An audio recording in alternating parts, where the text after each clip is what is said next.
سورۃ الضحیٰ کا اس کا جو شان نزول ہے وہ یہ ہے کہ کچھ دنوں کے لیے ایک تو بالکل شروع میں جو رک گئی تھی فترت وحی، اس کے علاوہ پھر ایک موقع آیا ہے تو کچھ عرصے کے لیے بہت دن گزر گئے حضرت جبرائیل نہیں آئے اور آپ کے اوپر ایک شدید قسم کی جو ہے وہ پریشانی طاری ہو گئی۔ کچھ لوگوں نے بھی تانا دینا شروع کر دیا، کچھ عرصے سے محمد تم نے کوئی نئی وحی نہیں سنائی، کیا ہوا تمہارا شیطان کیا چلا گیا بس؟ کوئی ایسا بھی بتایا گیا کہ ایک دفعہ کہیں متواتر کئی راتوں تک آپ رات کو اٹھے نہیں، تو کہا وہ تمہارا شیطان تمہیں چھوڑ گیا ہے۔ کوئی ساتھ کے رہنے والی عورت جو تھی کہ رات میں نے سنی نہیں تمہاری کوئی پڑھنے کی جو تم پڑھا کرتے تھے، شاید شیطان تمہیں چھوڑ گیا ہے۔ خود آپ کو جس قدر ایک اشتیاق رہتا تھا کہ وہی آئے اور آپ کی وہ روح کو جو ہے مزید اور غذا اور تر و تازگی جو ہے وہ مسلسل ملتی رہے، اس کی وجہ سے یہاں تک آتا ہے کہ حضور فرماتے کہ اس درجے میں رنج اور غم میں تھا کہ میں سوچتا تھا کہ میں پہاڑ کے اوپر چڑھ کر اپنے آپ کو گرا دوں۔ بربنائے تب بشری اس درجے حضور کے اوپر جو ہے یہ شاخ گزر رہا تھا کہ وہی کیسے بند ہو گئی، اور اس میں یہ بھی تھا کہ اللہ ناراض تو نہیں ہو گیا، کیا مجھ سے کوئی خطا تو ایسی نہیں ہو گئی، یہ سبب کیا ہوا ہے؟ یہ ہے وہ کیفیت کہ جس کے اندر یہ آیتیں نازل ہو رہی ہیں۔ اور اب آپ اس کو سمجھ لیجئے کہ اس کا نفسیاتی اور انسان کی باطنی کیفیات کے ساتھ کیا تعلق ہے۔ انسان پر دو طرح کی کیفیات طاری ہوتی رہتی ہیں، جیسے میں نے پہلے ایک دفعہ آپ کو بتایا صدیق اور شہید کے درمیان جو فرق ہے بنیادی، کہ کچھ بنیادی طور پر لوگ ایکسٹروورٹس ہوتے ہیں، کچھ بنیادی طور پر انٹروورٹس ہوتے ہیں۔ ایکسٹروورٹس کھیل کود بھاگ دوڑ، لوگوں سے ملنا جلنا، گفتگو ہے، اسے دھکا دے دیا اس سے مذاق کر لیا، اسی میں وہ خوش رہتے ہیں، بڑے مگن رہتے ہیں، تنہائی انہیں کاٹ کھانے کو دوڑتی ہے۔ اور ایک انٹروورٹس ہوتے ہیں کہ وہ مجلس وغیرہ کو نہیں ہوتا، اپنے تنہائی میں کہیں بیٹھے ہیں، غور و فکر کر رہے ہیں، سوچ بچار کر رہے ہیں، انہیں وہ مجلس سے زیادہ اپنا گوشہ تنہائی جو ہے وہ زیادہ عزیز ہوتا ہے۔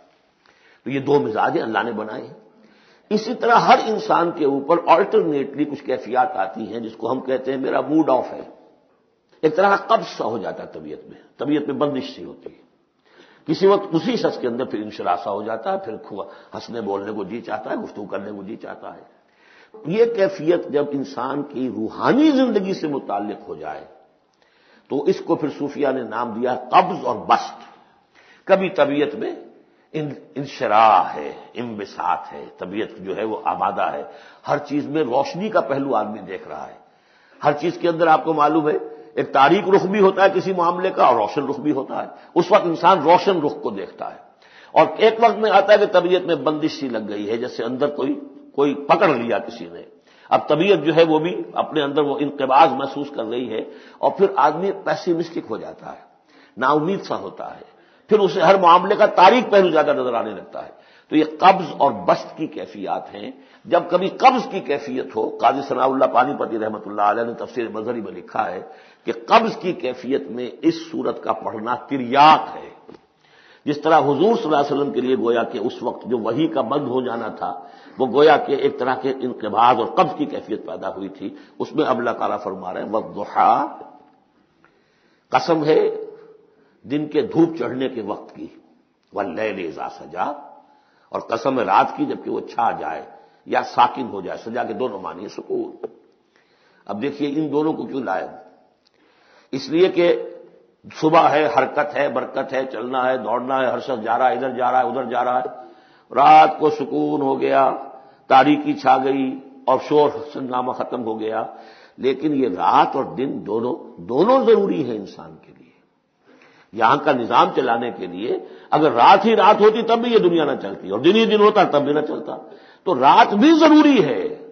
اسی طریقے سے نفس انسانی کے لیے کبھی کبھی قبض کا وقفہ بھی ضروری ہے۔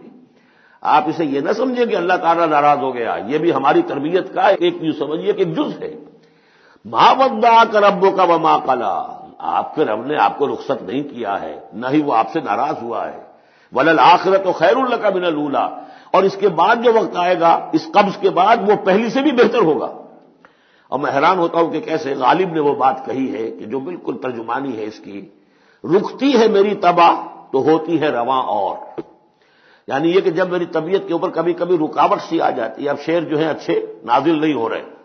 لیکن جب وہ رکاوٹ سے میں نکلتا ہوں، اس قبض سے نکلتا ہوں، رکتی ہے میری تباہ تو ہوتی ہے رواں اور، اس لیے کہ اس قبض کے بعد جب مرحلہ آتا ہے انبساط کا اور انشراح کا تو وہ ایک قدم آگے ہوتا ہے آدمی، اس پہلی کیفیت سے ایک درجہ جو ہے اس کا بڑھ چکا ہوتا ہے۔ وَلَلْآخِرَةُ خَيْرٌ لَكَ مِنَ الْأُولَىٰ، یقیناً پچھلی ہر گھڑی، ہر ساعت اور ہر قبض کے بعد آنے والا انبساط آپ کے لیے پہلے سے اونچا درجہ لے کر آئے گا۔ وَلَسَوْفَ يُعْطِيكَ رَبُّكَ فَتَرْضَىٰ، ان قریب آپ کا رب آپ کو اتنا کچھ دے گا، اتنا کچھ دے گا، آپ کی محنتوں کے وہ نتائج سامنے آئیں گے کہ آپ راضی ہو جائیں گے۔ اب دیکھیے پچھلی صورت ختم ہوئی تھی وَلَسَوْفَ يَرْضَىٰ، یہاں ہے وَلَسَوْفَ يُعْطِيكَ رَبُّكَ فَتَرْضَىٰ، صرف ضمیر کا فرق ہے، کیونکہ صدیق پر وحی نہیں آتی براہ راست خطاب نہیں کیا جا سکتا، وہاں وہ صیغہ جو ہے وہ غائب کا ہے وَلَسَوْفَ يَرْضَىٰ، اور چونکہ نبی وہ ہے جس پر وحی آ رہی ہے، براہ راست مخاطب ہے، تو وَلَسَوْفَ يُعْطِيكَ رَبُّكَ فَتَرْضَىٰ، آپ کا رب اتنا کچھ دے گا کہ آپ راضی ہو جائیں گے۔ اب یہ کہ اسی قبض کی حالت میں پھر اللہ تعالیٰ اپنے احسان جتا رہا ہے، اور یہ بہترین ہے۔ کبھی طبیعت پر ڈپریشن ہو اس طرح کی اور قبض کی کیفیت ہو تو آدمی یاد کرے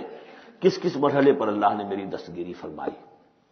کن کن مراحل پر اللہ تعالیٰ نے مجھے مشکلات سے نکالا، اس سے وہ حوصلہ بڑھتا ہے۔ اور اس کو بھی سمجھیے کہ اسی انداز میں الم یجد کا یتیما فآویٰ، یہ سیرت النبی کے بڑے اہم حصے ہیں جو اس میں آ گئے ہیں۔ آپ کی پیدائش یتیمی میں، پوسٹیومس چائلڈ، باپ تو پہلے ہی فوت ہو چکا ہے، 6 سال کی عمر میں والدہ گئی، 8 سال کی عمر میں دادا گئے، اور وہ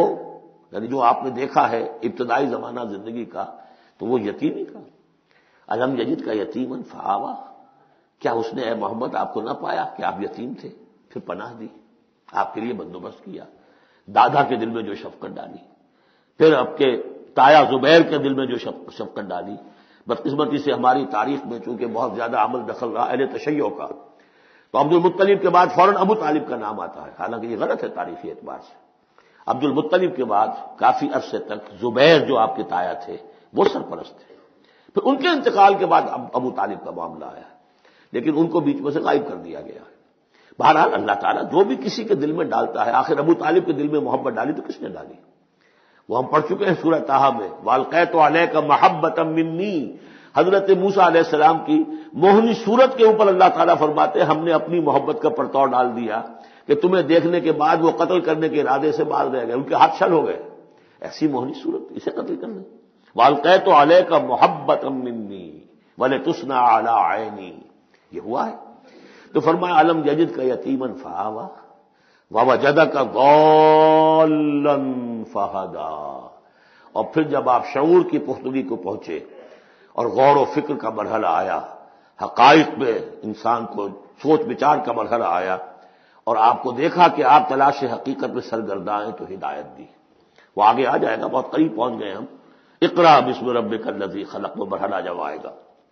ووجدک عائلا فاغنیٰ، اور پایا آپ کو تنگ دست تو غنی کر دیا۔ کس طرح سے راستہ پیدا کیا ہے خدیجہ الکبریٰ رضی اللہ تعالی عنہا نے، جو بھی ان کے آپ کے محاسن دیکھے کتنی گرویدہ ہوئی ہیں، بڑے بڑے سردار قریش کے جو ہے ان سے نکاح کے خواہش مند تھے، انہوں نے خود جو ہے اپنی رونی کے ذریعے سے پیغام دیا ہے حضور کو، تو یہ ساری چیزیں جو ہے ان کی ساری دولت جو ہے وہ پوری کی پوری انہوں نے لا کر حضور کے قدموں میں ڈال دی ہے۔ ووجدک عائلا فاغنیٰ فاما الیتیم فلا تقہر، تو اے نبی تقاضے ان تینوں چیزوں کے کیا ہیں؟ ہم نے آپ کو یتیم پایا، پناہ دی، اب آپ بھی یتیم کی سرپرستی کیجئے، کسی یتیم کو اس کے اوپر کوئی جبر نہ ہو، سختی نہ ہو۔ واما السائل فلا تنہر، اور آپ جبکہ تلاش حقیقت میں سرگرداں تھے تو ہم نے آپ کو ہدایت دی، اسی طریقے سے اب آپ کو بھی کوئی شخص سائل بن کر آپ کے پاس آئے سوال کرے، اسے جھڑکنا نہیں ہے۔ اسے جو بھی سائل دونوں طرح کے ہوتے، سوال کرنے والا کوئی علمی سوال اور سوال کرنے والا کوئی مالی مدد کے لیے۔ وَأَمَّا بِنِعْمَةِ رَبِّكَ فَحَدِّثْ، اور جو ہدایت تمہیں دی ہے ہم نے اب اسے عام کرو، یہ نعمت ہے، آپ کے رب کا انعام ہے، یہ ہدایت جو آپ کو عطا ہوئی ہے اس کو بیان کرو۔ اس کے بیان کرنے میں یہ بھی ہے کہ اللہ کے انعامات کا چرچا انسان کرے اس کا شکر ادا کرنے کے لیے، اور یہ بھی ہے کہ اس کو پھیلائے اور عام کرے، دوسروں تک پہنچائے، ورنہ وہ بخل ہو جائے گا کہ وہ دولت جو ہے ہدایت کی اس کو آدمی صرف اپنی ذات تک محدود رکھے اور اس کا جو خیر ہے وہ دوسروں تک نہ پہنچائے۔ بارک اللہ لی و لکم فی القرآن العظیم ونفعنی وإیاکم بالآیات والذکر الحکیم۔